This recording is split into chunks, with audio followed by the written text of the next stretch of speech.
Mainit-init na chismis. Donnie Pangilinan, iba na ang love language niya. Kanyang inamin sa Entertainment Press.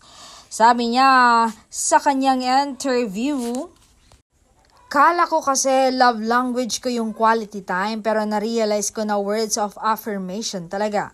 Ewan ko, it's just ang sarap lang sa feeling na masabihan ka na mahal mo ko. Alam mo yung ine-explain mo pa sa akin kung paano ka napamahal sa akin.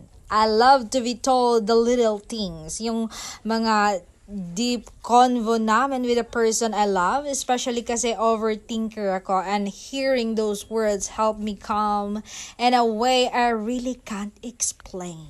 Yan ang love language na gusto kong nakukuha sa nobya ko na si Bel Mariano.